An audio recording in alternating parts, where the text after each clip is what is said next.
All my real folks still kicking with me. All my down hoes still tricking with me. All the real gangsters know Kim ain't never loved no hoe. All my true fans still kicking with me. All the real hoes still tricking with me.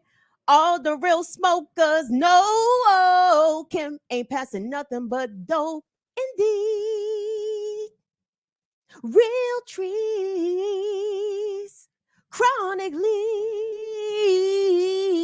no seeds. When I met you last night, baby. Sing the song, y'all. Before I blew your mind. I heard y'all. I had respect for you, baby. What's no more? Now that I'm sober, you ain't that fine. Mm-hmm. Don't want to treat you wrong. Don't want to lead you on. Here, baby, hit the bone while the West Coast rolls along. While we still making gangster hits, you be still jocking gangster clits. Damn, dude, you think you're slick? Somebody better get this bitch, this bitch. We're gonna send this out to the great late Nate Dogg on this 420 Eve. Welcome, y'all, to the show. It's the Friday edition. I'll burn it down with Kim Brown. Not only do we burn down oppression, we burn down tremendous amounts of cannabis sativa. Tremendous amounts of cannabis sativa. Happy 420 Eve, everybody. I hope you guys are getting ready and all prepared for the holiday that is tomorrow, 420, the big weed smokers holiday. I have been celebrating 420 low these past 20, 25 plus years. It's been a long time. It's a celebration, bitches. And don't you guys forget this. So listen, you guys, a little heads up.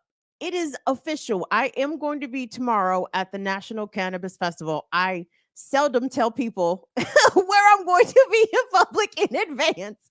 You guys know I get a little freaked out at the possibility of anybody. Like, sheesh. I'm sorry, just the thought of it it just gave me a little bit of but you got the green light, man. If you see me out there tomorrow at the 420 Fest, please, I'm actually come say hi. Come give me some daps.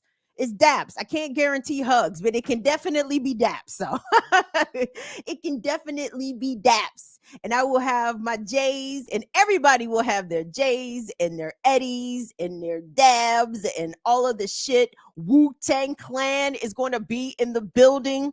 The Funk Doctor Spot is going to be in the building. Red Man Reggie Noble, the Backyard Band will be performing. Red Gold Green is going to be performing. I just found this out. Devin the Dude also perform. Y'all, this shit gonna be crazy, son. This shit gonna be crazy. So I may actually go live a few times tomorrow from the National Cannabis Festival, but don't look for that shit till like after 4 o'clock, because bitch, I can't be down that motherfucker all damn day. You know what I'm saying?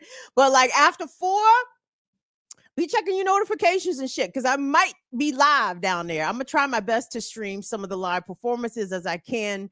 Also, as I see some cool weed shit, I will show that to you guys as well. So set the bells for Burn It Down with Kim Brown tomorrow, 420. We're going to be at the National Cannabis Festival. And to be clear, the National Cannabis Festival does not sponsor nor endorse this program. And they're getting some free pub out of me. But fuck it, guess what? They didn't need no free pub out of me. The whole city's talking about this. So it's going to be pretty crazy. How's everybody feeling out there this evening? I've got a good show for you in store tonight, everybody. So amongst all of the sub conversations happening around Sean Diddy Combs, a lot of people are like, well, why they focus on the black man and all the celebrities, blah, blah, blah. And I said, you know what? That is an excellent point. Yes, there are celebrities out here doing tremendous harm and being outright fuck boys and fuck girls. But guess what? There are a lot of local neighborhood creepies as well. And there's a story out of Texas that absolutely blew my mind. And this involves the allegations against a cosmetology teacher at a Houston area high school who is accused, along with her adult son, of trafficking her high school students. And this is a Black woman. And we are going to make y'all very well aware of the story because sometimes the predators are right there hiding in plain sight. Everything doesn't have to be going down underneath the tunnels at the mansion at the celebrity party, right? Sometimes the shit can be the fucking teachers out here exploiting and harming the children. And I think it's actually this is very important that we highlight these kinds of stories to show you the regular everyday fucking creeps out here. That's important. So we're going to get into that a little later. I'm going to kick off the show talking about the incidents and the events that have been happening in New York City this week at Columbia University with the outright repression of students' freedom of speech there on the Columbia campus. This, in part, happened to be executed by Columbia's president, who this lady was up there capitulating to the fascists on Capitol Hill. But if you think that she managed to escape her Capitol Hill testimony without being told about herself, the kids was out there to let that lady know all about herself. And we're going to get into a little bit of the history of student activism, tiny bit of history of student activism there on the campus of Columbia University, especially as it pertains to the anti-war movement. But in the interim, before we get this thing started, what's up, everybody tuning in and watching us for the first time on the Vertical live stream? It's Kim Brown. I am, we, and she. My pronouns are mother and and talker. Oh, I'm sorry, that's ignorant. Those are not my pronouns. I don't think I have pronouns. I mean, I think I am she, her.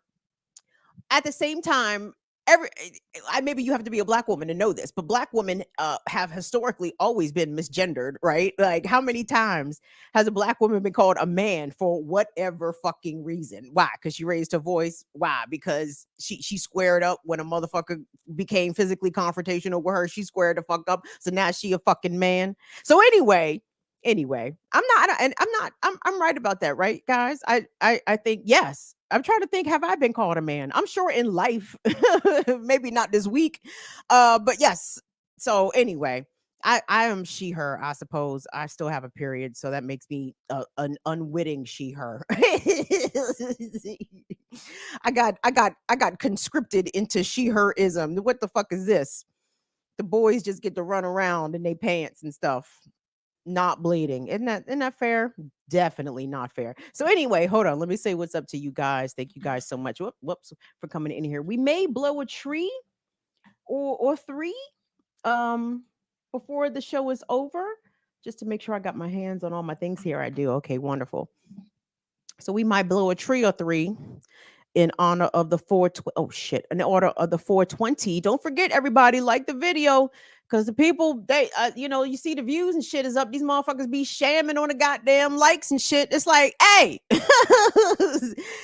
Well, here's the funny thing. So they do show the dislikes behind on the back end of YouTube. So I actually should go and check the dislike. I'm sure that they're there. I don't doubt for a second that the dislikes are there and being represented. So anyway, shout out to the people that are maybe catching us for the first time on the vertical stream in here. So thank y'all so much. Big up to our folks checking in. What's going on to Dawn? What's up, Damien? What's up, Latif? What's up, Afra? What's up, Infinite Content? I'm glad to see the folks in here. I'm trying to figure out, is this algorithm, this new shit, doing a good job of notifying our subscribers to tell them that, we are in the jam? I can't really tell about that because YouTube sometimes acts like, what do they act like, y'all? A little hoe. That is correct. Peace, James. What's going on? Thank you so much. Appreciate you. Y'all let James's comments get in here, man. Wait, or is that a different James? Somebody called me a bitch. Wait a second. Well, don't do that.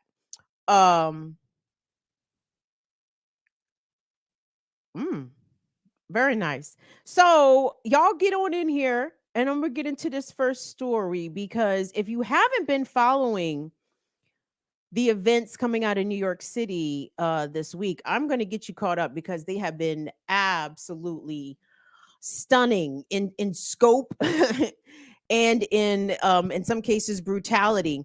Do me a favor, everybody. Give the video a like, a thumbs up, subscribe to the channel, Burn It Down with Kim Brown right here on YouTube. You can find us at BIDWKB around the internet, Instagram, Twitch, at Burn It Down KB on Twitter. So the pro-Palestine protests at Columbia University came to a head this week as students set up an encampment on the Columbia University campus, in which from DC, the president of Columbia University basically shut down the protest, sicking the NYPD loose on hundreds, if not thousands, of students, not just from Columbia University, but some of the other surrounding universities, including Barnard College as well. And I want us to take a look at some clips straight from Status Quo News. Shout out to Jordan Sheraton and the whole Status Quo community over there because the Status Quo was on the scene, everybody.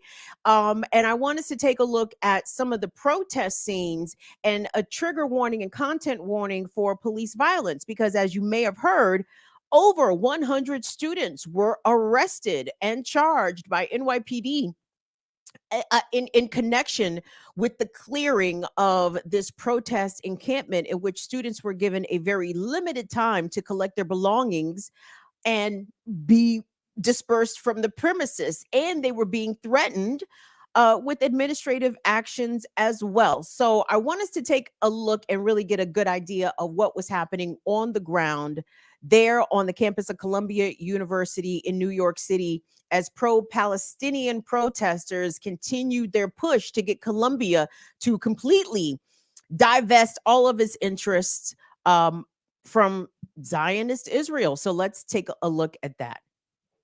Have you been? You're brainwashed, my friend. You're brainwashed. I'm not brainwashed. That's genocide, not self-defense. The best. If you shoot at people from Twin Lakes, it's not accident. IDF. Look for a video yourself. I feel bad for you, but you're brainwashed. No, you're brainwashed. You think that it's you're brainwashed by Nazi clear genocide. I've seen it. You've been to Gaza. You've been to Gaza. You've been to Gaza. Have you been to Gaza? Have you been to Gaza? Yes, I've been on the Gaza border. Yes.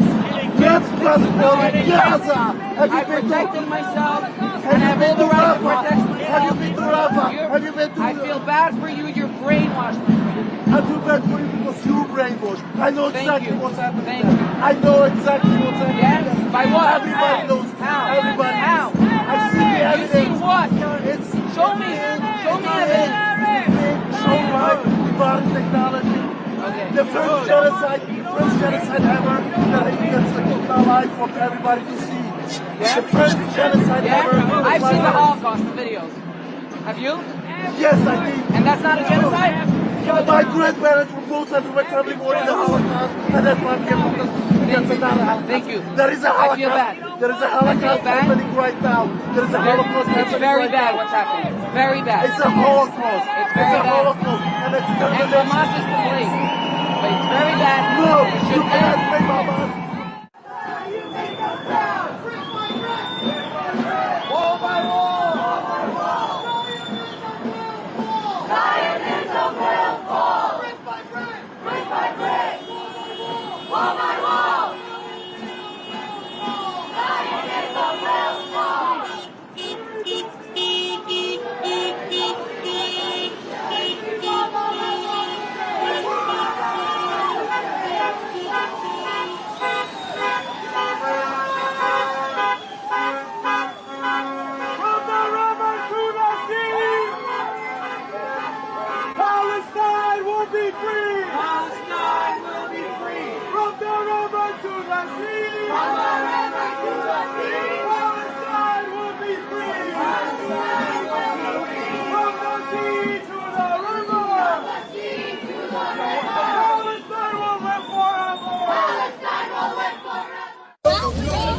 the fuck are you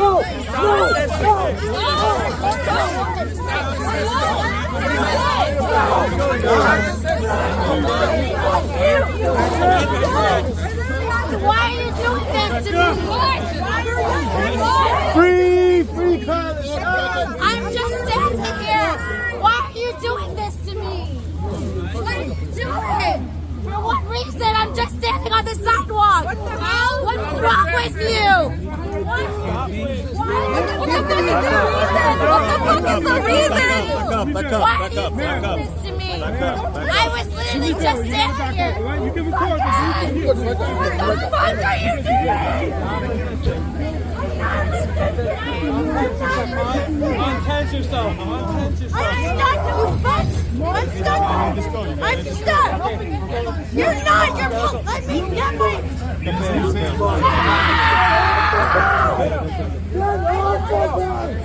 God damn it! You're so goddamn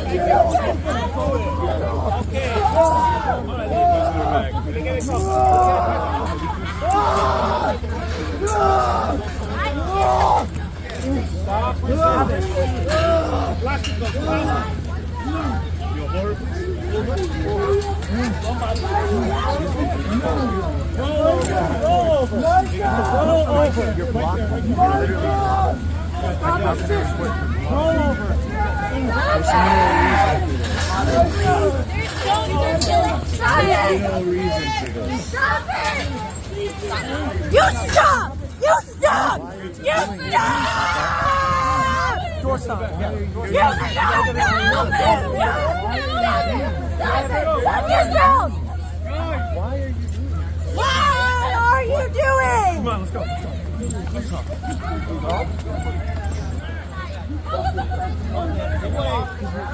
Get him off the fucking ground! No, what the fuck are you doing? You got fucking touch her! You got fucking touch her! Ground is not that hard.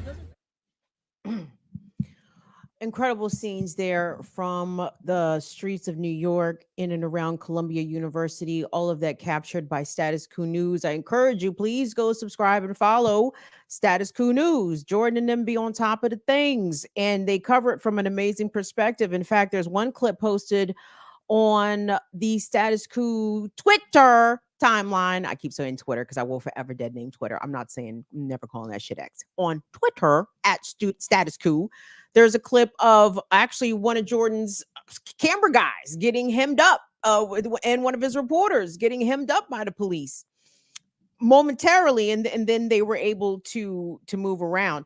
Can I just say something really quick about the first clip of the montage where you see the two people in the street having an argument, and that is captioned as anti-Zionist and Zionist Jewish folks having a debate in the street. And just as a reminder, like, every person who follows Judaism does not support what Israel is doing to the Palestinians. And that is very stark. That made itself very plain in that first clip. In fact, the Orthodox Jewish rabbis, we've seen these clips here on this platform before also, the Orthodox Jewish rabbis are not with this, okay? And they say it's all in the scripture. That the Jewish people will not have a homeland. Again, I'm not the one to parse that. Go follow the yarmulke dudes with the long beards. Listen to them. Go believe them. Don't believe me by any stretch of the imagination. But anyway, when the Zionist guy was arguing, have you seen images of the Holocaust? And the anti-Zionist guy was saying we are in a Holocaust right now.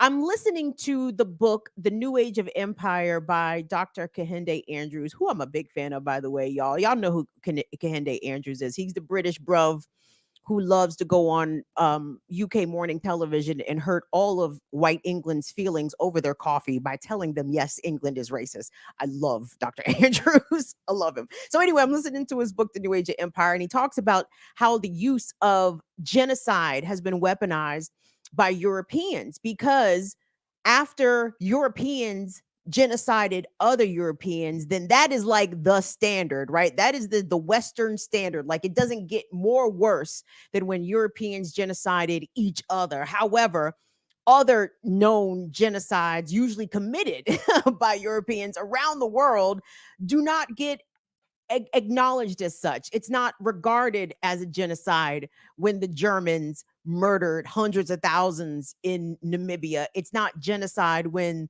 10 million in the Congo were slaughtered by the Belgium. It's not a genocide when hundreds of millions in the Americas were decimated by the Spanish, the Portuguese, the English, the French. Like, that's not genocide. I don't know what's that, bad luck. I don't know what that is. But when Europeans get genocided in Europe by other Europeans, oh, that's the highest standard of standards. And not to say that what happened to the Jewish people is not absolutely atrocious, but it is not the end all be all, or by any means the worst or even most numerous genocide that we have seen throughout human history. So I just wanted to make that point. So getting back to what is happening here at Columbia University. So where shall we begin? Because we saw some of the actions, at least in part, they're happening on the streets. And on Capitol Hill, what was happening with the performance by Columbia University's president? Okay. She's a brown woman, and I did not Google to see the origin of her brownness. but she is absolutely playing the role that, I guess, the talented 10th, the so-called talented 10th in every so-called minority group, gets elevated to be the non-white face of colonialism or of empire. This lady seems to be filling that role as well. And we've seen a lot of the clips of the Columbia president. We even showed it some, I think, on the Remix Morning Show Thursday, when they aired a portion of her testimony and her very tough talk in response to, I think, some questions being asked by New York Congresswoman Stefanik, right, who represents upstate New York, right, and I do believe is a pro-Zionist herself. So hold on, where am I looking here? Which one are we doing right here? So let's take a look at this here clip. This one.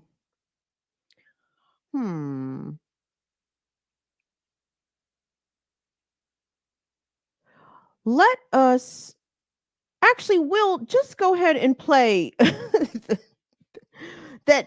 next clip. I'm sorry, I didn't do the best of job doing that. So play that next clip. I'm sorry, because I can't even really tell which one this is. It's the one before the Ilhan Omar clip. Or should I just go ahead and play the Ilhan Omar clip? Let's go ahead and play the Ilhan Omar clip. Well, let me stick with this particular train of thought, because I will derail myself on occasion every time. So anyway, the clips, like I said, that have been widely circulated are the ones of, I believe, Congresswoman Elise Stefanik giving tough line of questioning to Columbia University's president. But I did not see this exchange with Congresswoman Ilhan Omar and the Colombian president. And I appreciate the Colombian president, president of Columbia University. And what I appreciate here from Congresswoman Omar, even though, consistency would be nice on a variety of things, but regardless, when all the claims of anti-Semitism on college campuses come up, they usually are just left at that. Campuses are seeing a rise in anti-Semitism, but no one says what that is, right? People getting hit in the head. Like, I need further clarity on the types of anti-Semitic incidents. And I'm not saying there are none. I'm not saying that at all. But I'm saying I sometimes it lacks specificity when I hear it. You understand? So anyway, Ilhan Omar presented Columbia University's president with a line of questioning in that direction. And I appreciated that, because I don't usually hear it. So listen to what the president of Columbia University had to say when confronted about, not only anti-Semitic attacks or a rise in not so-called, but a so-called rise in anti-Semitism on campus. She also asked her, well, are other students of other backgrounds experiencing similar types of harassment. You guys should check out the answer. Let's listen.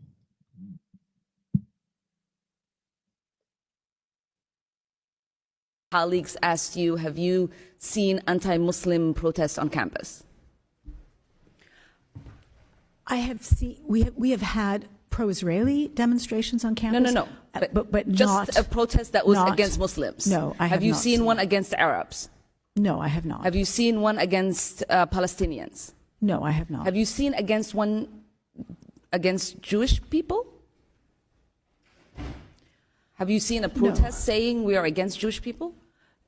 No, I have seen. Okay, thank you for that clarification.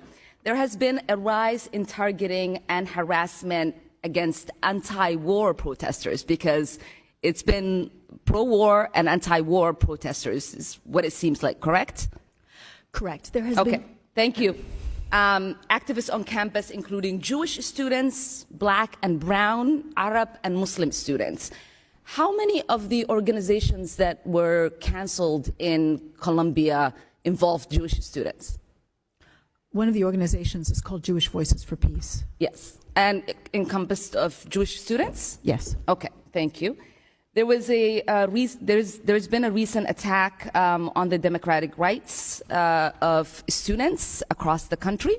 I was appalled to learn that in April, Colombia suspended and evicted 6 students for their involvement in the pro-Palestinian panel event on campus.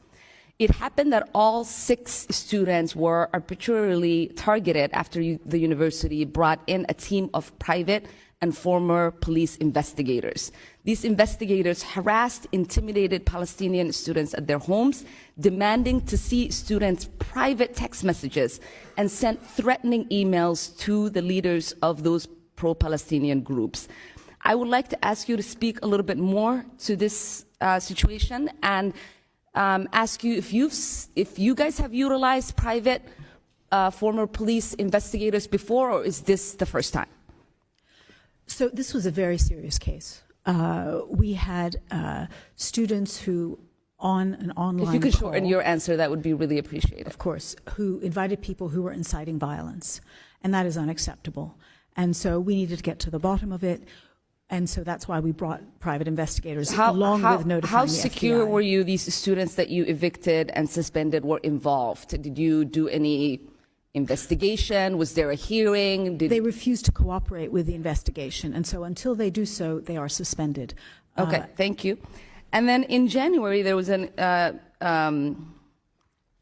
incident involving students that were protesting that were attacked with a toxic chemical substance, leaving many hospitalized. A lot of them did not receive support from the school administrators. Can you speak to what is happening with the investigation, if you all are cooperating, and why weren't the students provided any support after they've experienced that attack? So this is still with the police, and as far as we know, we think it was an odorous substance, and we did reach out to all of those students who said they were affected. Many of them didn't want support. We also It took you guys more than 4 days to reach out to students. No, I don't believe that's correct. Okay, will you actually. respond, give me a written response with the fact that you all responded right away to those students? Yes, I would be happy to do that. All right, appreciate that. And it looks like there's been a lot of doxing and harassment that has taken place. What protections are a student being provided? We created a doxing resources group to support students. There were many students who were affected by this. Muslim students, Jewish students, and completely, other students. That group we had 90 students reach out to that group to get support in terms of both technical support, legal support, privacy scrubbing, and so on.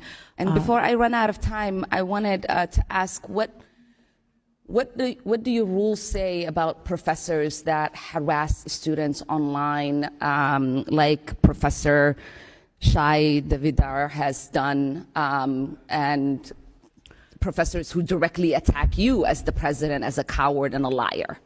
So, as president, I'm used to being attacked, but attacking our students is unacceptable. And in that case, we've had more than 50 complaints about that professor, and he is currently under investigation for harassment and I would love a discrimination. follow-up on that as well. Thank you so much.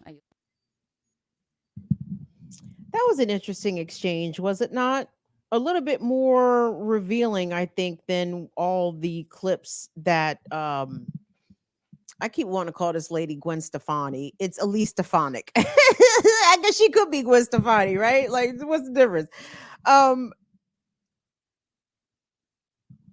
The incident that happened that the Congresswoman asked the president there about, the skunk attack incident, not really widely covered by mainstream press. And if you don't know what I'm talking about, stay tuned. I'm gonna get to that in a couple minutes. I want to come back to it because it's extremely consequential that potentially agents from a foreign state was allowed to spray a chemical irritant onto students at an American university in America, and then nobody do shit. Like, nobody's in trouble behind this. What? Oh yeah, that shit was crazy. But hold on. If you thought the Columbia University president was getting off easy, if you thought maybe she got off a little easy, shout out to the radical whites and non-whites at Code Pink. Big up to Medea Benjamin and her band of about it white women who have no problem asserting their whiteness as necessary, going into the spaces, getting in people's shit, getting arrested, getting out of jail. You better come through, radical whites, with your bond money. Look at that. That's what but again, that's what the fuck y'all supposed to be doing. So big up to Medea Benjamin, Code Pink, and all the activists who showed up on Capitol Hill, some students of Columbia University. And the students, this clip they were about to see, you're about to hear about people who showed up to that hearing room, to that House hearing room on anti-Semitism, in which the Columbia University president just testified. Students and other activists showed up on time, early, hoping to get a seat into the committee, and they were denied. But listen to the questions that activists hit Columbia University's president with. Is her last name Shahid? I'm not gonna mess up nobody's name, okay? I'm gonna call that lady the Columbia University president because. So anyway, watch this clip, you guys. They hit her with some amazing questions as she was leaving the House committee room after giving that testimony. Check it out. Survived a terrorist attack using chemical weapons on your campus? Do you have any word for the survivors of a terrorist attack on your campus? How does it feel to be in a room that did not allow for Palestinian solidarity students to be here? This was a public hearing and you did not allow for the public to come in? Shame on you. Being pro-Palestinian is not anti-Semitic. We're outside the office here of the chairwoman of the Committee on Education that was hosting the hearing today with the Columbia University president. And I was here at 8 o'clock this morning. There were students online. They were the first students on the line. They were not allowed inside. The thing, they let in Jewish students who are pro-Israel through a back door, but not the pro-Palestinian Jewish students. So I talked with some of them, and the message they seem to have gotten that was sent from the committee is that the committee feels that there's a right and wrong kind of Jew, and those that are left out in the hallway are the wrong kind of Jewish students. Virginia, given that there's an active case against Israel for genocide in the International Court of Justice, do you think it's a good idea to be wearing a pin supporting that country?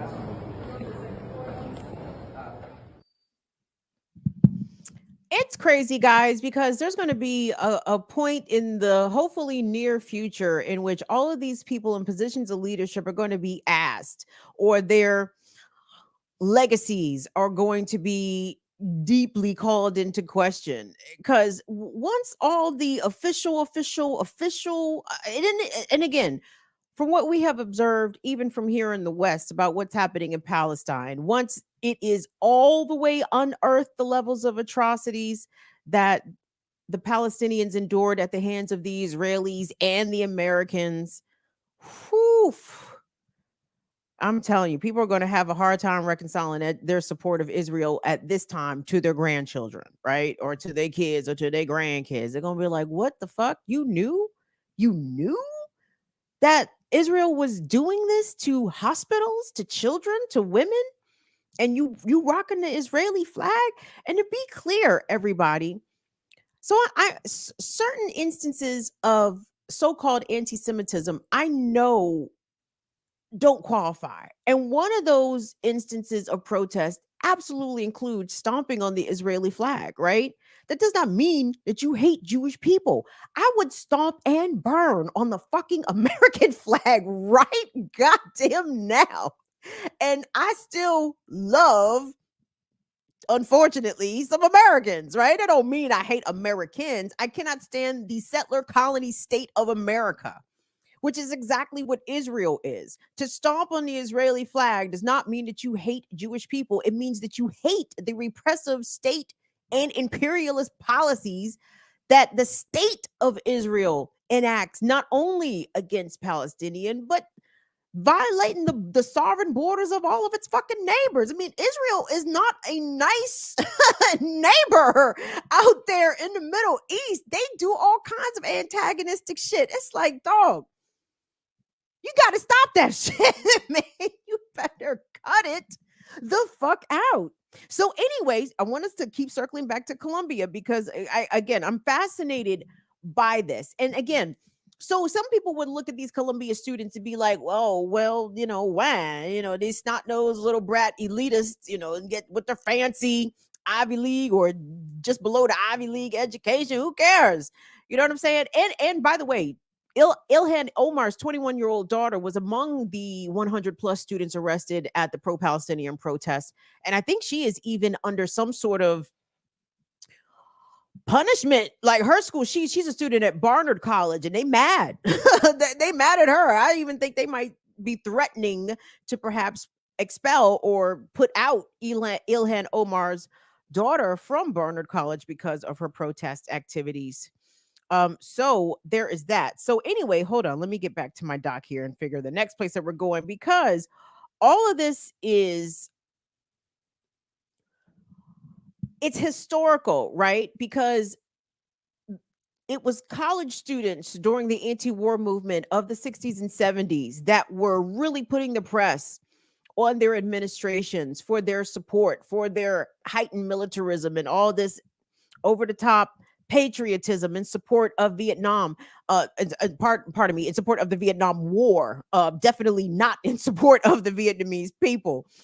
And the repression that happened then of students' First Amendment activities, how students, college students, white college students found themselves at the barrel of guns also, along with Black liberation freedom fighters. You know what I'm saying? They killed Bobby Seals, not Bobby Seals, pardon me. Fred Hampton, my gosh, my apologies. They killed Fred Hampton, 2 years before they killed the students at Kent State University, the National Guard did. So the anti-war movement, the pro-Palestinian movement might as well be called an arm of the anti-war movement, because that is the calls for ceasefire, that is the calls for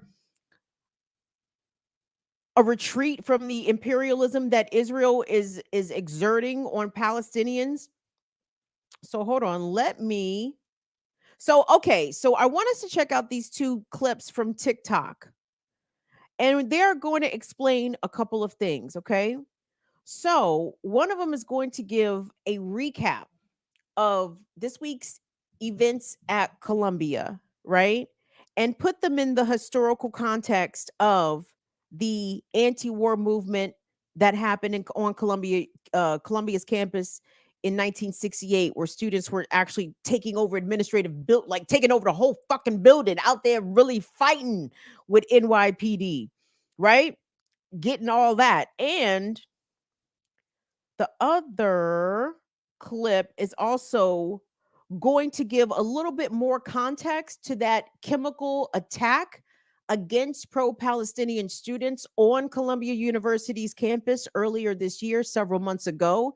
The attackers are alleged or thought to be IOF agents, Israeli, occupational forces agents, whom we know that there is a lot of cross training between the NYPD and Israeli police and IDF forces. So it's not like foreign agents of Israel wouldn't be welcome in New York to be deployed against leftist activists, right? It's not like that. Doesn't sound far-fetched to me at all. So anyway, let's let these two white sisters not brighten. Well, on some level, I guess they will brighten, but sort of enlighten us on a bit of this history and a bit of this most recent. Well, I'm not sure if they're both white. Maybe neither one of them. I'm having a hard time telling my whites these days, y'all. It's been a challenge. I'd be like, oh, that's what Alicia, our dearest, my niece Alicia. When Alicia came on and told us she was white, that was news to me. I always thought Alicia was off-white. I don't know why I thought Alicia was like Puerto Rican or some variation of light-skinned Arab. Alicia, I didn't know you was white until you told me, baby. So I can't even tell my whites no more. I'm down bad. Anyway, these women of unknown ethnicity are about to school us and hip us to a bunch of shit relevant to Columbia University and the recent active pro-Palestinian movement. Let's take a listen. Has suspended 6 students for protesting against the genocide in Palestine with no due process. So let's take a look at Columbia and Barnard's 6-month attack on students protesting against the genocide in Palestine. Since October 7, 2023, Free Palestine protesters have received doxing from Zionist students and external Zionist groups, including doxing trucks. And on November 10th, the universities banned Jewish Voice for Peace and Students for Justice in Palestine, which occurred a day after the groups participated in a Shut It Down for Palestine walkout. This resulted in protests from the greater New York City community,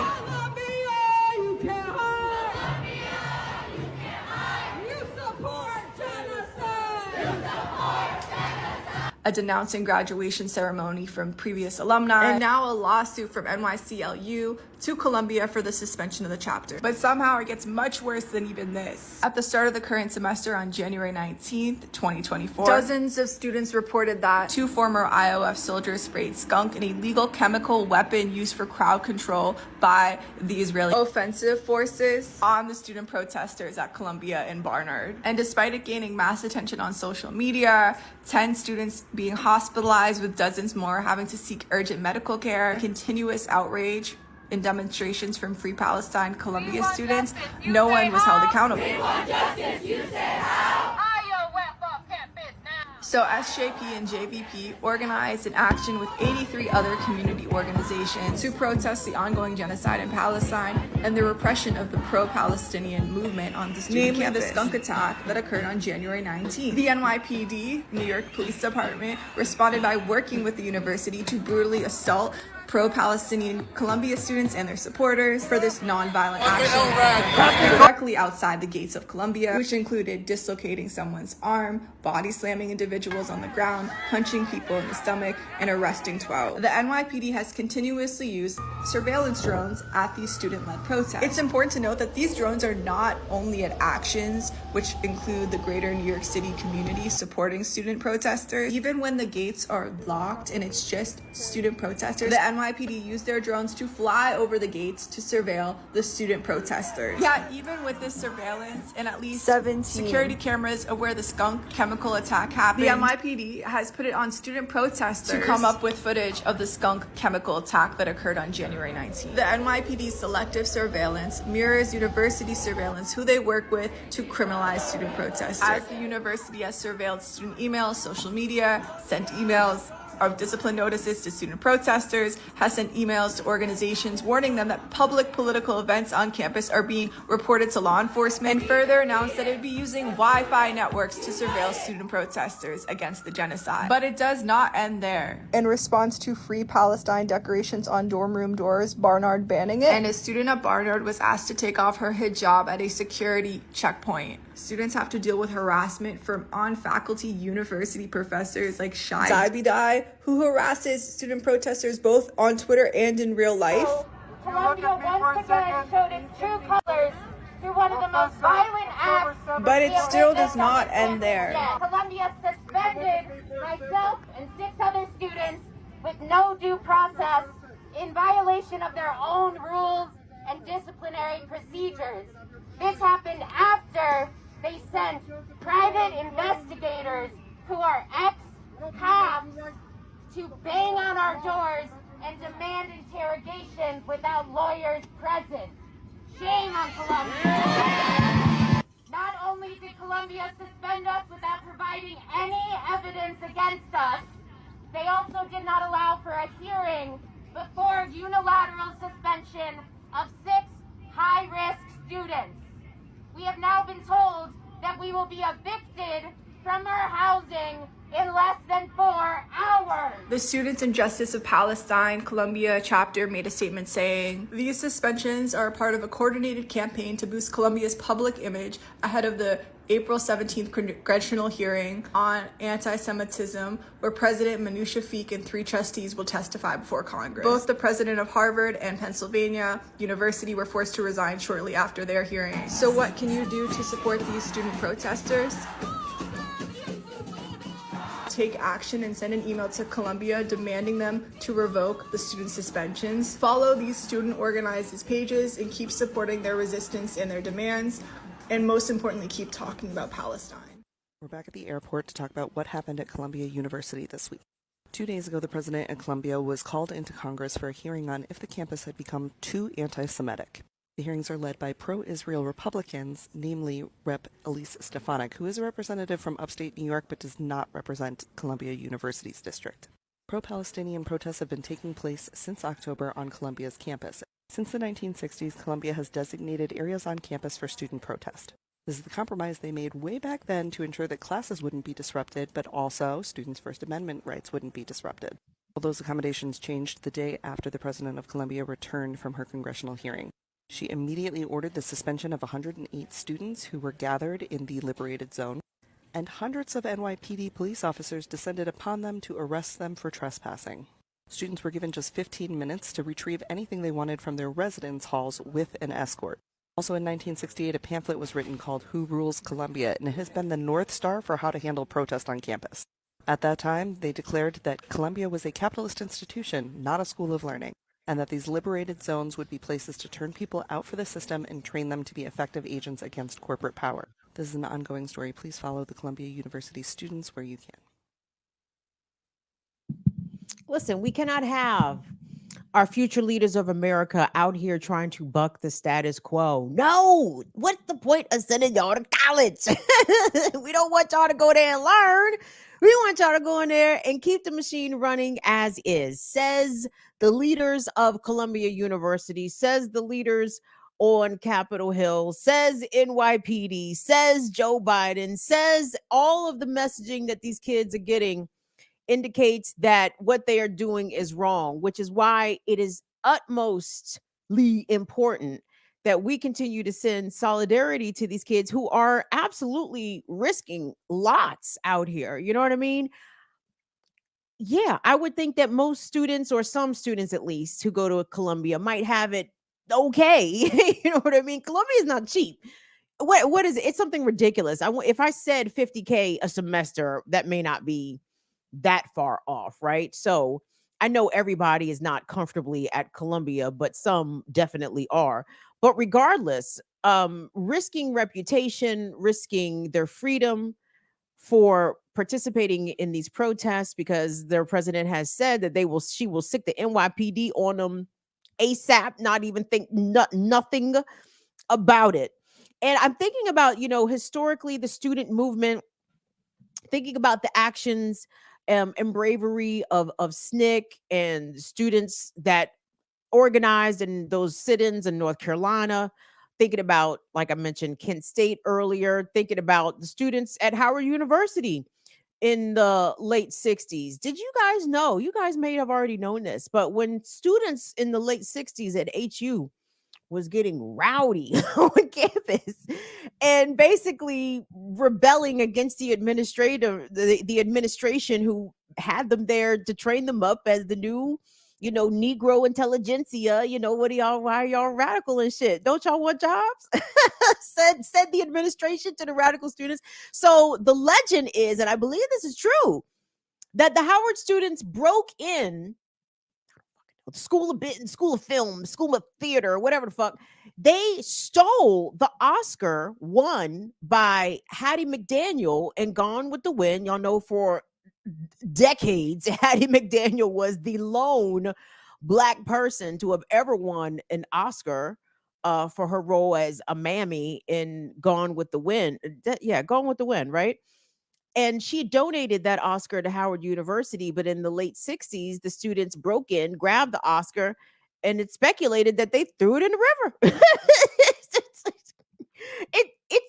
It might be at the bottom of the Potomac, but it was a sign. It was a sign of resistance against the bouginess that was being imparted upon those students at that time. And trust me, a rejection of genocide it is not a rejection so much of well, maybe it is a rejection of bourgeoisie interest, but it's a rejection of inhumanity. And knowing that in your time, in the time that you are living right now, in the time that you are drawing breath, right? What do you say and do in this very moment when you see that your state, whether or not you are a willing participant in the state or no, you know what I'm saying? None of us chose to be American. We are American by chance, not by choice, right?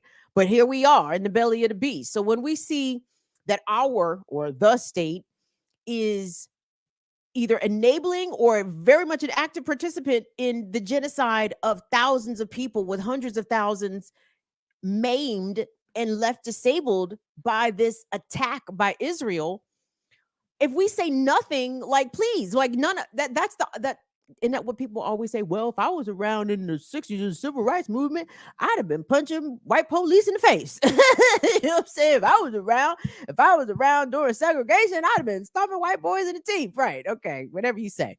So, but now it's kind of one of those times, right? And whether or not you can actually get out there and be as radical as these kids from Columbia are being, honestly, just whether or not you stand on the correct side of this issue is going to be integral and pivotal. And the kind of support that we at least send these young folks with our voices at minimum is going to be key. And I want to shout out to Dr. Cornel West. They had the clips of Cornel West out there standing in solidarity with the students, which is good. I love to see that. Dr. West, I might write you in. you might still get a chance to get read in here, Dr. West. Keep doing that radical shit like that. So please support all of the students, young people, and not just at the collegiate level. If you know high school students, middle school students, students that are taking an interest in this issue and are willing to organize, and even in the forms of student-led walkouts of classes, I think that is amazing and brilliant and wonderfully conscious and aware of these students to even want to do something. So try to support these kids, support them in their actions, support them with solidarity, support them with encouraging words, and do your best to at least educate them and their parents about, what is at the crux of this issue, the crux of this imperialist issue, and how this is white supremacy and it is settler colonialism. And if they don't understand those things, to immediately liken it to the settler colonialism of these United States of America. Every Black person understands the Europeans came over here and killed native nations. Like, it's the same shit. It's the same shit. The Palestinians are the indigenous people of that land. The people who call themselves Israelis now came from Europe. I cram to understand, even though I know there is an answer. I should not wonder in ignorance, but it's like, why didn't the survivors and the descendants of the survivors of the Holocaust, why didn't y'all just go back to Germany? Germany took y'all shit. Poland took y'all shit. Hungary took y'all shit. Nazi, you know what I'm saying? All these other places took y'all shit. Why y'all didn't want to go home? I guess not. Well, shit. So I mean, I figured they figured Palestine had better weather. So they said, well, fuck it. No, there's nobody even living here. said spoken like actual colonizers. Ain't nobody here except these brown people. We can get rid of them. They ain't no problem. That's colonizer energy, baby, all day. And please tell black folks this. Tell them that. So anyway, we take a break. We're gonna take a break. We've got some super chats coming in here. I'd like to thank you for all of your support here of the Colored Girls, the Cussing Colored Girl channel. Maybe we should change the name. Ooh, I kind of like it too much. Wait a minute, shush. I can't give myself ideas. The Cussing Colored Girl channel. I'm a fan. Let me not say that too many times because we might be forming a new channel out here. I'm liking that. Thank you all so much for your support. Thank you for watching Burn It Down with Kim Brown, the Friday edition. We air on YouTube every Tuesday and Friday, 7 p.m. Eastern. Shout out to everyone that's watching us on Twitch. What's up, Twitter? Will said y'all checked in this past Tuesday. So shout out to Twitter.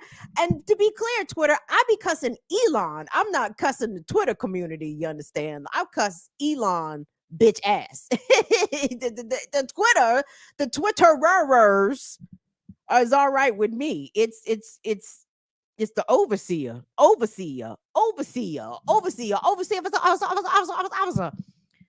Elon Musk from Overseer. Yes. So anyway, hold on. I see some people ran a support. Thank you guys so much for that. Like I said, you can catch us Tuesday and Fridays here on Burn It Down with Kim Brown on the good tube of the U's. Let's see why you wanna play a game on me? Why you wanna play? Why you wanna? Hey, Lorraine, Mama Lorraine, thank you so much for your support. Shout out. What's up, Abby? Thanks, Abby. I did get your message, Abby. Thank you. I didn't come to the support chat the other day. Honestly, I didn't have chat energy. Like I didn't have the actual energy. But I hope everybody had a good support chat. That would be great. Thank you so much, Mama Lorraine. Hold on, what'd you say here? You said, the caregiver support chat sesh is tomorrow. Okay, happening at 2 p.m. Pacific time. And what time is that? Eastern. 2 plus 3. Is that 5? Yeah. Oh, yes, 5 p.m. Eastern. You see, I'm my silly ass. Listen, the link is in the Discord. Lateef, if you are available, can you drop that link into the chat? It says the info is in the Discord. Much love to everyone. Thank you so much, Mom Lorraine. So for the folks that may be new around here, this is a channel in a space that centers the issues and perspectives and concerns of me, a Black woman. But I'm a Black woman, no question. But I'm not a Democrat. I'm also not a Republican. I hate all those fuckers, right? So I have lots to say about both Democrats and Republicans. And I know y'all are like fire families, like, why the fuck you keep? Because y'all, I'm trying to introduce us to potential new folks that might be stopping by. Thanks for stopping by. Some folks that might be stopping by. So I'd like to give them a little bit of context of what this program and what this channel is, in case they happen to be, thumb scrolling and shit on the Shorts live feed. Who is this? Oh, what's up? Oh, Angela Walker. You guys, y'all, Sister Angela, do you understand what this does for my confidence when I'm aware that you have checked into the situation? I say, because I like you a lot. I love your politics. I love the way you talk. I love the shit you be on, the radical shit. I mean, I say shit respectfully, but thank you so much, Sister Angela. She says, #, justice for Sadie Robertson. Listen, I'm still trying to wrap my arms around that story. This is the story of the sister in Milwaukee, and I saw it, and I had to. It was one of those things, Angela, that and everybody, Angela, thank you so much for your support. I had to close. I had to put the phone down. You know what I'm saying? I had to put the phone down. I had to put it down. And again, I think I know I've said this several times because the shit keeps fucking happening. Because again, another woman in Northern Virginia, not a black woman, a Latina sister, was just killed by her man. Like, I mean, there's been a half a dozen in the past, I'll say 5 weeks, 6 weeks. It's been like one a week. And to see that story about Sadie in Milwaukee, I had to put the phone down, Angela. Thank you so much, though. Maybe we'll talk about that next week. Maybe we'll talk about it on the Remix Morning Show. Actually, I think that would be a good opportunity. I like to have these bigger, broader conversations with the bigger audience. You know what I mean? With the more folks. So thank you so much for that love, Angela. We appreciate it. Sweary fucking Fairy. What's up, Sweary Fairy? Thank you so much for the love and for the support, Sweary Fairy. Thank you so much for your participation in some of our other groups. We deeply, deeply appreciate that. Thank you for the support. Well, so run us some bucks here. KG Sakuna, what's that? Thank you so much for the support. Run us 5 beans. We'll take it happily. Infinite content. I done told you about these 3-line super chats. I done told everybody else. Now, Infinite. You seen what everybody else put in their shit, right? Everybody else wrote paragraph, a little sentence, you know what I'm saying? Some emojis and shit. Here come Infinite, giving me 75 words. See, here come Infinite, giving me 75 words. Let's give this a try, Infinite content. Let's see how this works out. Thank you, Infinite. You know I'm just fucking with you. I am and I ain't, but you know that already. So Infinite said, I just saw a story about Israel forming a new unit to deal with international dissent against their war in Gaza, against their war crimes in Gaza. Let me say that properly because you said that right, Infinite. War crimes and in the West Bank. Listen, I'm telling you, when the dust settles, people are going to have to own up how they stood by a genocide. But maybe that won't even be a point of shame for American leaders, because Madeleine Albright, that fucking demonic biatch, said with a straight fucking face that 500,000 lives of Iraqi children were absolutely worth the Iraq invasion, the American invasion, the NATO-led invasion of Iraq. You know what I'm saying? Demons have no shame, y'all. And again, that's something that I think people on the left, as much as America likes to faux moralize everybody, you know what I'm saying? Well, y'all don't stand for democracy. We stand for democracy. Y'all don't stand for freedom. We stand for freedom and liberty. No. But as much as America likes to faux moralize, in the ways that the American society, seldom challenges that shit en masse, right? You never hear any kinds of challenges from the mainstream media, especially who are supposed to be the mouthpieces of the regular folks. But no, in fact, they are the gatekeepers for the elite to make sure that the elites don't have to answer any real tough questions, right? So there's that. So anyway, hold on. Oh, wait. No, maybe I'll wait to the end. I had a J here. I have a couple J's here, but I'll wait to the end because I do have a serious story. And let me preface this by saying everybody lives. That's important. Okay. Because that's not always the case here. So do me a favor, everybody. If you haven't already, please engage with the content. Give the video a thumbs up. Where'd the chat go? Let's get back into this chat. There we go with chat. Let's go. shit, sorry, just kick my desk.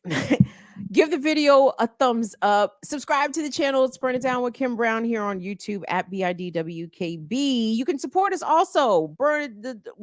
BIDWKB, Cash App, Venmo, PayPal.me/BIDWKB, or you can support us on Patreon as well. Patreon.com/BIDWKB. So this next story I wanted to bring comes out of I see now more so, not to say I didn't see it before, but there is absolutely a need to continue to expose those who are harmful to vulnerable people in our society, whether or not people abuse children, women, disabled people, take advantage in financially harm, emotionally, mentally, physically, sexually. Like I'm here for these things because I think exposure is a helpful thing, not only for any sort of public shame, but to sort of broaden the perspective in the minds of most people about who abusers really are, right? And I can understand why some people would say all this talk around Diddy and R. Kelly and Harvey Weinstein and all this. Well, these are kind of distractions because these people are celebrities. They operate at a different level. On some point, yeah, there's some truth to that. But to be clear, wolves wear all kinds of uniforms. Wolves sit at every station in society, from the top to the bottom, right?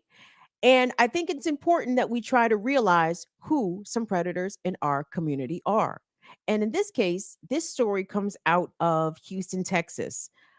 This month, it was revealed, allegedly, a 42-year-old teacher who teaches cosmetology for, I believe, the Klein ISD. What does that I be standing for in them Texas? What's that shit stand for? Integrated, international, intelligent. I don't fucking know. The Klein ISD, the something, the school district. This is in the Houston area. Okay. This teacher has now been arrested. Former teacher now has now been arrested, along with her adult son, and charged with allegedly sex trafficking some of her students into prostitution. And these girls that she is alleged to have exploited are the ones that needed the most help and support. Some of these girls were runaways. Some of them were having problems at school. Some of them had unstable home lives, right? And there's a couple of layers to this story. So I want us actually, well, cue up the package, the KHOU, the short one, so we can get the quick overview, right? But of course, when it comes to Black and brown girls, especially, there's layers to this and there's levels to this. And there are allegations that, in fact, the school district had been made aware that there was potential issues with this one teacher and her activities she and her son were apparently committing, but no action was taken immediately. Why not? But let me tell y'all what happened. So let's get the update from KHOU in Houston. Arrest a Klein ISD teacher. Kedria Grigsby is charged with trafficking a child and compelling prostitution. According to Klein Cain High School's website, she is a cosmetology teacher. Now here's the story. Grigsby and her son, Roger McGee, are facing the same charges. They're accused of working together. The sheriff's office says the teacher was recruiting troubled teens from the district who had run away from home, offering them a hotel room to stay in. Gonzalez tweeting tonight they know of 3 victims so far, but more have already come forward. He's asking anyone with any more information to give the sheriff's office a call, and we'll keep you up to date on the investigation. Yep. So there's that. So there you have it. Grigsby arrested. Miss Grigsby's been arrested there. She and her adult son charged with sex trafficking. Now, at first, I don't automatically believe what the cops say, right? I mean, because we know police lie about all kinds of things, right? And especially when it comes to charging Black people sometimes the charges can be such, it's like, well, wait, well, how did y'all get to this felony when it was clearly this, or it was a misunderstanding or whatever? I'm trying to get people that. You know what I'm saying?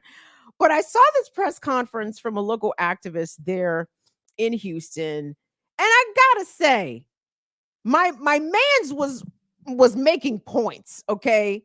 Now, again, I'm not from the Houston area. I do not know this person or these people.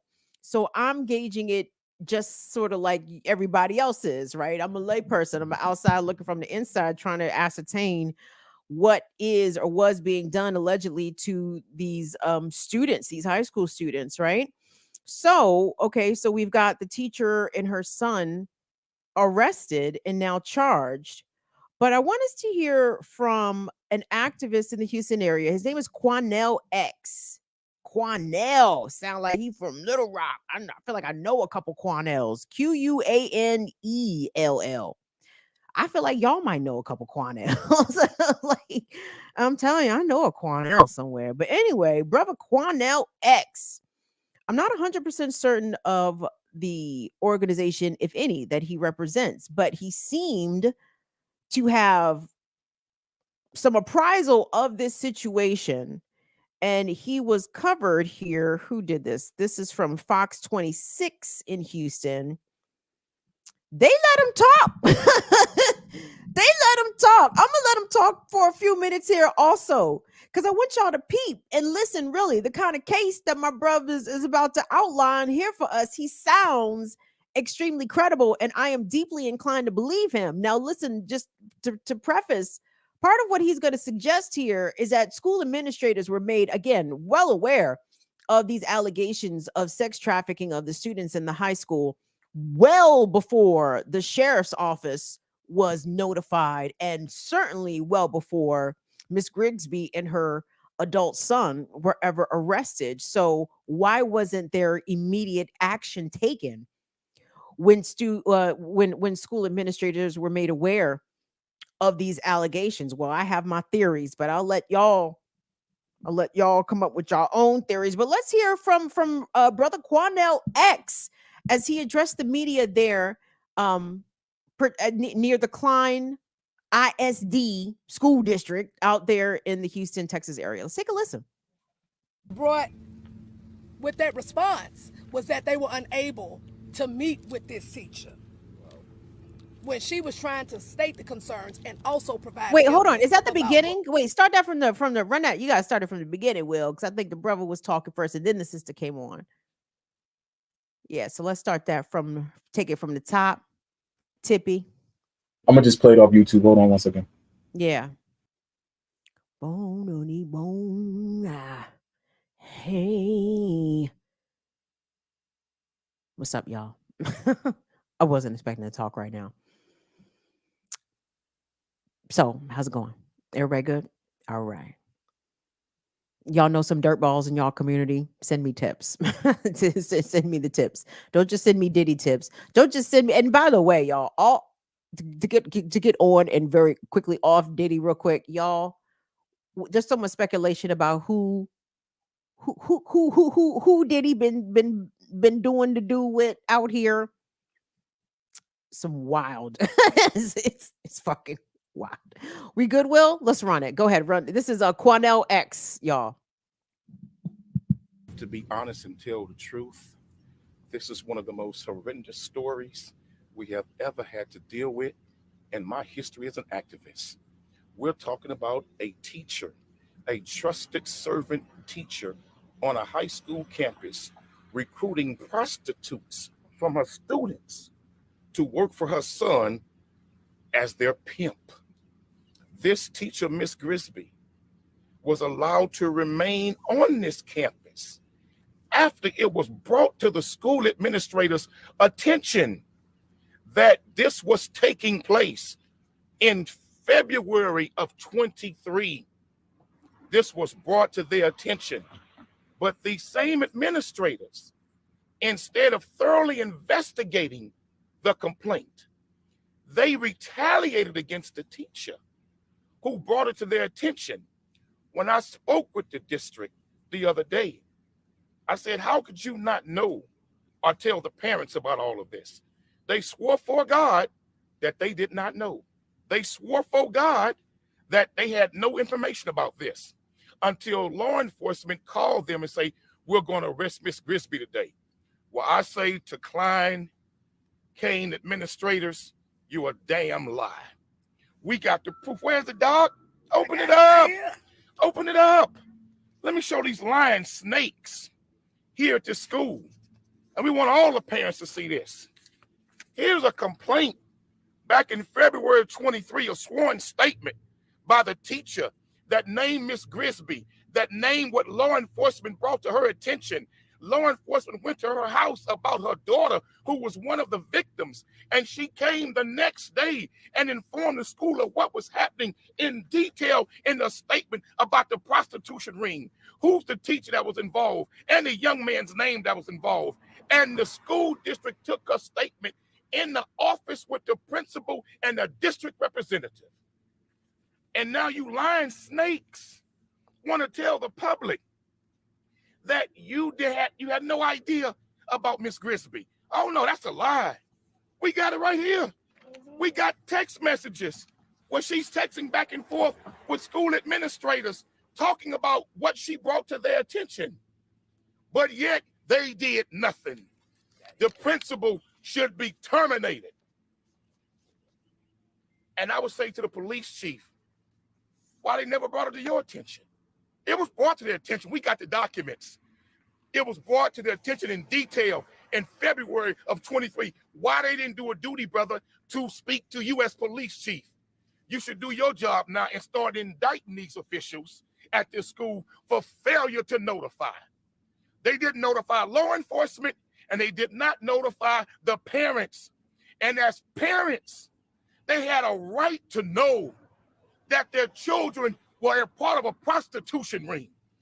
And you left the teacher after the report was given, after the case number with Harris County Sheriff's Department was given. You left that teacher on this campus to a few days ago. She was allowed to remain for a few days ago. This don't pass the smell test. All of y'all should be fired.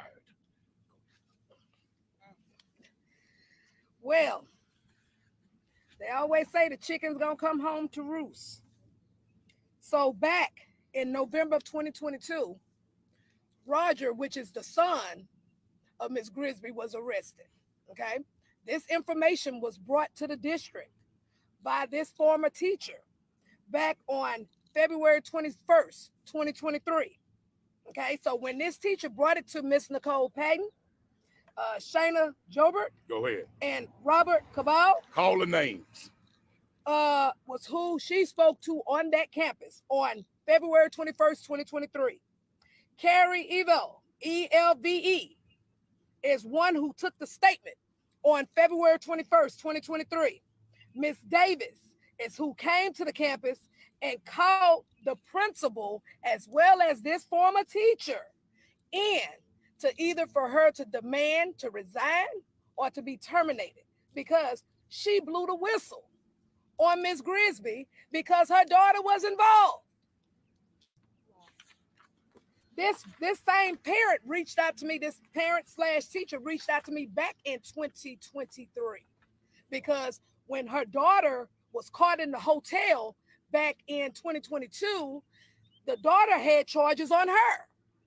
And so she ended up getting legal counsel. So then when she got the legal counsel, then her daughter was no longer in trouble. They found out that the daughter was the victim. Okay? So when we go from there, we got emails in reference to after the whistle was blown, then we got retaliation. Back in February 24th, 2023, that was sent. Okay, so this email was sent to Carrie, E-L-V-E-L-V, which is with Klein ISD. Name the date. On February 24th, 2023 at 11:05 a.m. talking about new concerns, okay? Then it was brought with that response was that they were unable to meet with this teacher. when she was trying to state the concerns and also provided evidence about what was going on. But remember, February 23rd is when she reported. She reported on February 23rd to district officials. And on February 24th, they were talking about having a meeting with her. You understand? A secondary meeting. So I just cannot wait, since the district officials are here. Y'all are here, right? Are y'all here? Or Cat got your tongue now? So I can't wait for you all to come on up here and tell us what you've been telling to the public that you did not know about this. But wait a minute. But then it was another email that was sent on February 21st, which was the very first email. February 21st, 2023 at 5:23 p.m. by the former teacher, where it states evidence of allegations. The former teacher provided evidence of the text messages that this young man, who is now locked up in Harris County, that was sending to her directly, threatening her. So this was also sent to Miss Carrie Elvey on February 21st, 2023. And this teacher asked to be remained anonymous. That's good, Will. Let's cut it. I think that was plenty. Yes. A couple things there. First of all, Black people with receipts are unfucking defeated. Do you understand? Do not play games with Black folks who have an established paper trail, baby, because they are going to present the evidence. You understand? They are going to present the evidence. And I appreciate them obviously keeping very much on top of this situation. And you heard some of the dates that they referenced in some of the evidence that they presented there. February of 2023 is when another teacher, as they refer to her as a whistleblower, who is also the parent of a student that was allegedly being exploited by Miss Grigsby and possibly her son, her adult son as well. And you heard that here we are, April 2024, and February 2023 is when some notice was given to the school administrators or to the school district itself. So we're talking about over a year that it was known, or at least made aware, brought to the attention of school officials, and the teacher was allowed to remain. And yet the whistleblower, per the activists that we just saw, received professional retaliation, was given an ultimatum to either resign or be terminated, and also allegedly received threats from Miss Grigsby's son for this lady, I suppose, even dropping a dime about the situation. And, one of my first reactions was going to be, well, the reason why school officials sat on this information for so long is because there are Black and brown girls and they just didn't care. That might be part of it, but maybe that's too reductive, right? It actually may be way more sinister than that. School officials are mandated reporters, right? Just like doctors, nurses, teachers. Like if you get an allegation or an accusation that a child is in danger or somehow being harmed, school officials are supposed to mandate by law report this to law enforcement or somebody, right? They're not supposed to just sit on that shit, right? They're supposed to go tell. They are supposed to go tell. So if the administration or school officials were made aware of these allegations for over a year, why didn't they tell? Why didn't they report this to law enforcement? Would anybody like to venture a guess? Are y'all thinking what I'm thinking? This is my opinion only. Somebody's in on this shit, man. Some other adult besides Miss Grigsby, who was alleged to be, leading the sexual exploitation of these students, somebody else besides her was profiting off that. Somebody else was getting a cut or also actively abusing these children, right? These young girls. Why else would you not say nothing unless you was reaping the benefits of it in some way via the outright sexual abuse or you getting a cut, right? Like why not say nothing? unless you in on the shit, right? Which, y'all, is not beyond the scope of possibility.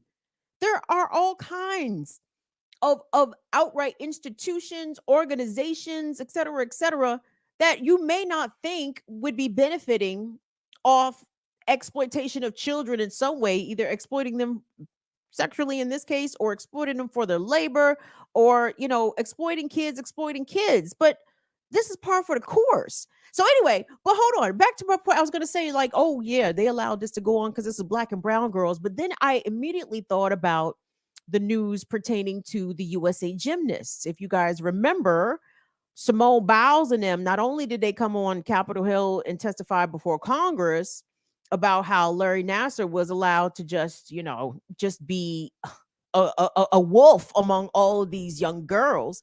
But when the girls reported it to the FBI, I believe it was the Indianapolis field office, their reports went ignored by the agent that took their statements. In fact, he sat on it for several months. And during the course of the several months that the local FBI there in Indiana was doing fuck all about a notorious child sexual predator, he was able to abuse dozens of more gymnasts, right? So the Department of Justice is apparently coming to the end of a monetary settlement. I think the number I've heard mentioned is $100 million, somewhere in there, that they're going to settle with these gymnasts who were victims of Nassar and who sued the FBI because they outright did not give a single fuck. And to be clear, Simone Biles being the face, right? But most of these gymnasts are not little black girls, right? Most of these gymnasts are white girls, right? And they didn't give a single fuck. The FBI knew that white children was being abused. They didn't give a single shit. And that is because, y'all, the currency of girls' bodies, maybe even more broadly, we could say children's bodies, because I don't ever want to exclude boys and males being the victims of sexual abuse and exploitation, because it absolutely happens. And to be clear, I don't for certain know the gender of all the students potentially involved with this child sex exploitation scandal happening there outside of Houston. I'm assuming they're girls, right? But girls' bodies are currency, right? Like, you can barter for it. It's worth value to some. It's monetary, all kinds of value. Like and it doesn't. I mean, ensure there is race and class hierarchy within that. But it's like all girls' bodies are on the table, right? Like every single one. And this is what I need to cease happening. Like, well, not just cease. Of course, we need all the abuse to cease happening. But circling back to the whole reason I even brought the story in the whole first fucking place is that this woman, if the charges against Miss Grigsby and her son are true, who would have thought the cosmetology teacher was the one trying to be a madam and pimping out teen girls from school, from her own school? That whole concept, that scenario just sounds absolutely maddening and deeply improbable. But, and again, this lady is innocent until proven guilty. For all the fuck I know, the cops might be pinning some shit on this lady. I don't know. I really don't. But it looks bad. And my suspicion is that she's not, and she and her son are not the only ones in on this teen prostitution ring, right? I have a feeling that there are others, which is why it was sat on. The information was sat upon for over a year and some change, right? That's my personal suspicions. We're going to get back to that as the story continues to unfold. But it's teachers, y'all. It's Sunday school teachers. It's coaches. It's your daughter's best friend's stepdad. It's any fucking body, right? It doesn't have to be Diddy at the mansion with the roofies. It don't have to be that, y'all.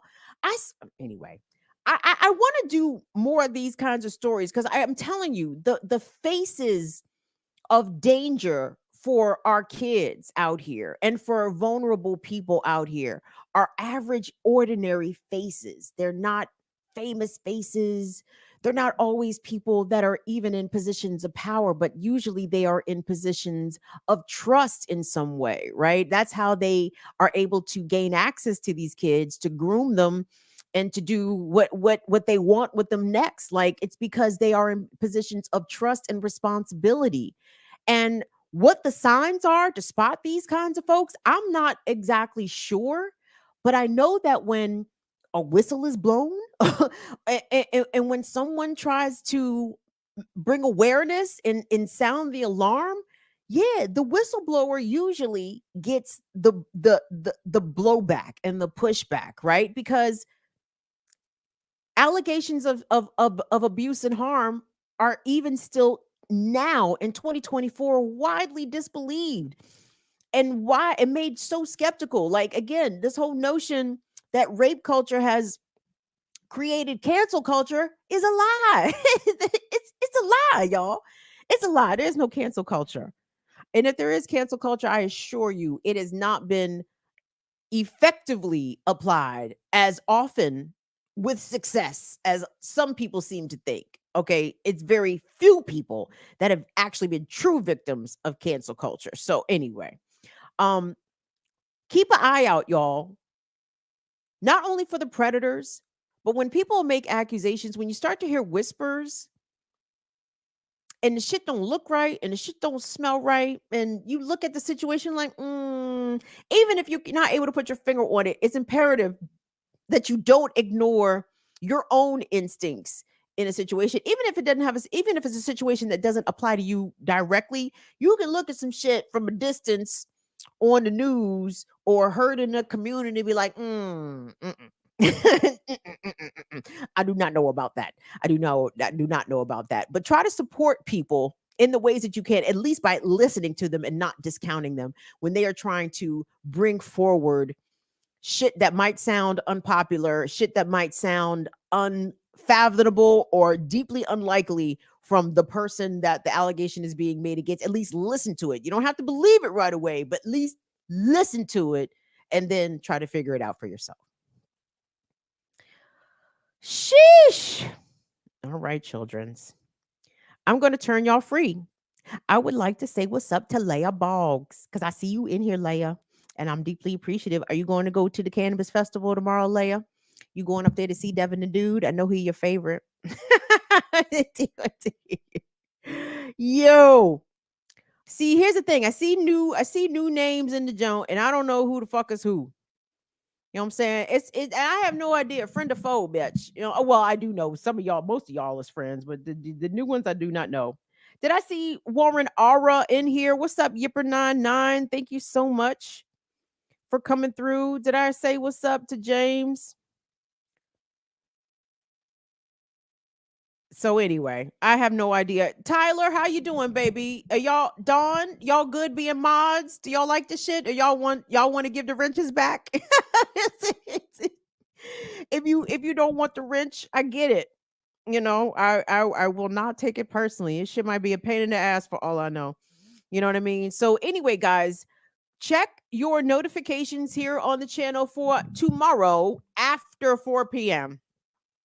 National Cannabis Festival is happening tomorrow, 4/20, down at RFK Stadium grounds in DC. The Wu-Tang Clan will be performing along with Reginald Noble Jr. Yes, better known as Redman, Backyard Band. Some other people I've never heard of. Who is Farrah Fawcett? I love the name. The name sounds cool. I'll be looking forward to seeing Farrah Fawcett. Who else is? Oh, and Rego Green. Shout out to Rego Green. And okay, so anyway, y'all have permission. Okay, I have granted permission to be spoken. And again, and I know what it sounds like. It sounds like some fucking, Leo shit. Like, y'all can't be speaking to me and shit. No, don't talk to me. You see me in Costco. No, that's real though. Don't talk to me if you see me in Costco. But I'm saying it's not because I'm too good. It's because I get freaked out by strangers. I'm like, oh shit. Don't be no giant man, Neva, walking up with me like, excuse me, you Kim? Oh, Jesus, God help me. Police! Police! There is a strange man who knows me by my name. How do you know my name, sir? Kim, because I subscribe to your channel, dumbass. Oh, Oh, okay. Well, so, but no. Tomorrow we good at the Redman and Wu-Tang show. Daps. No hugs, but daps. We can do daps and we can blow trees together. So I'm not passing J's. We still in COVID. I don't give a fuck. So you don't ask me to pass mines.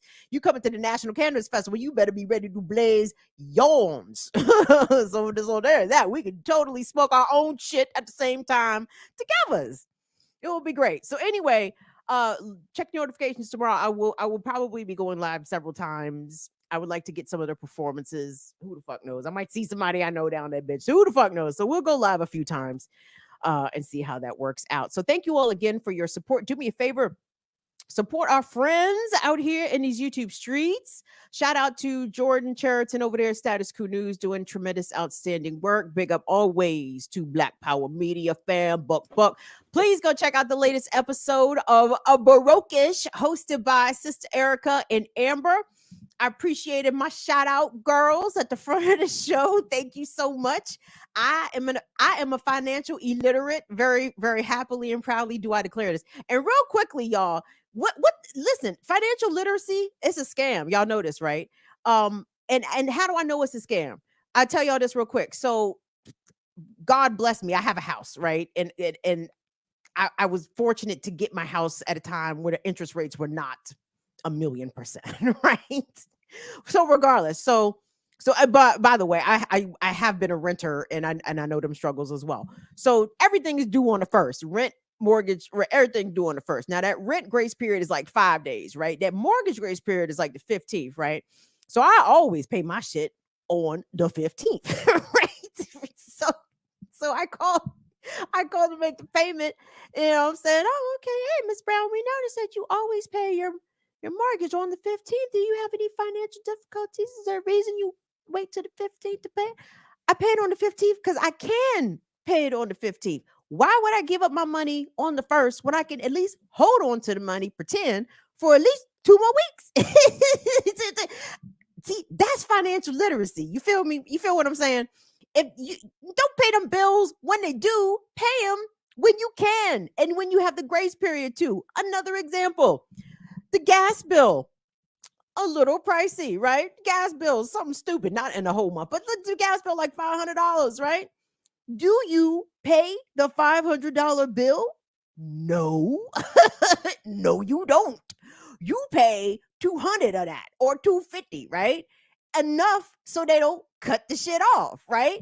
That's financial fucking literacy. Don't pay the whole goddamn bill. That don't even make no goddamn sense. You're going to pay it eventually, but why break your pockets trying to pay one huge bill at the same time, all in 1 month? No. Then what you gonna eat? See, again, so there's levels of financial literacy. You feel me? Not the bond market. If the interest rates do the bond market, who the fuck cares about that kind of shit? Them is rich. That's rich nigga problems that I will never know. I know poor niggas problems, and I know what financial literacy is. You pay that shit on the 15th if you can. You pay that shit on the 5th, y'all. Don't be trying to kill yourself trying to pay your rent on the fucking 1st, and they give you a 5-day grace. You pay that shit on the 5th, the 5th. And those are my financial tips for the day, everybody. I just like to. Those are my financial illiteracy tips, y'all.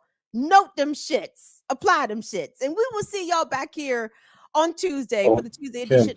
Oh, God? Is that Jesus? Yeah, that's Jesus? It's the God. The God. No. What's up, God? What's up, God? I just wanted to do my plug for my my sponsorship. Plug. So what's up, y'all?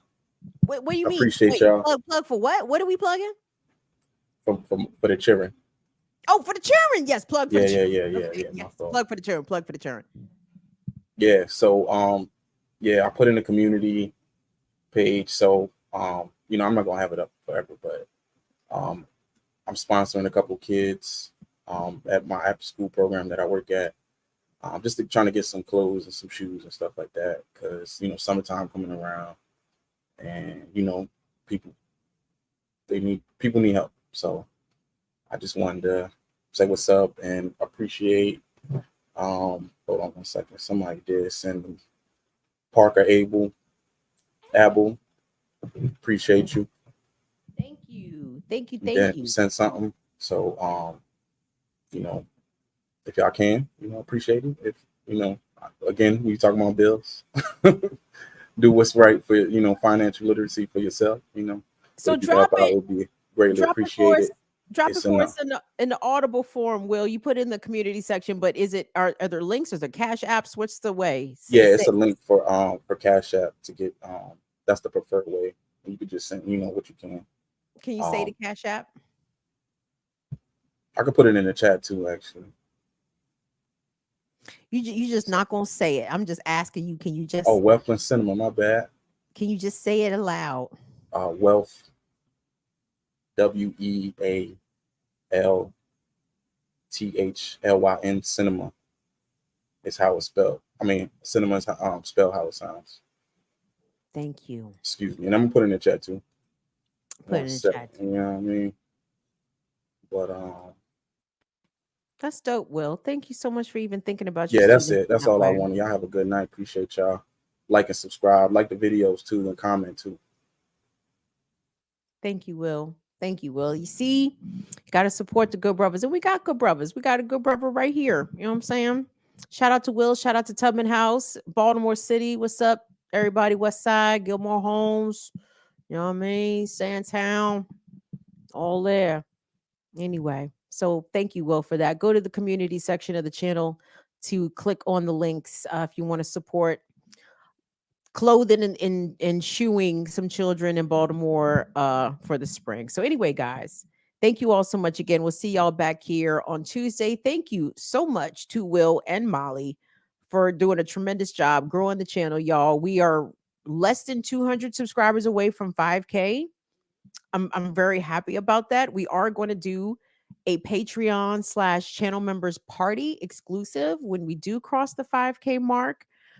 So tell a friend to tell a friend, biatch. We moving on up in these YouTube streets slowly but surely. So we appreciate all the support, and it's only because y'all tune in and rock with your homie over here. So I appreciate you all, every single person that comes here and gives us any seconds/minutes. Thank you. I deeply, deeply appreciate it. So we'll see y'all back here on Tuesday. Y'all be good. Have a safe weekend. 420 bitches. We'll see y'all tomorrow at the Cannabis Festival. Set your bells. I'm gonna be smoking L's, screaming Redman and Wu-Tang lyrics. It's gonna be glorious. Glorious. See y'all later. Bye-bye.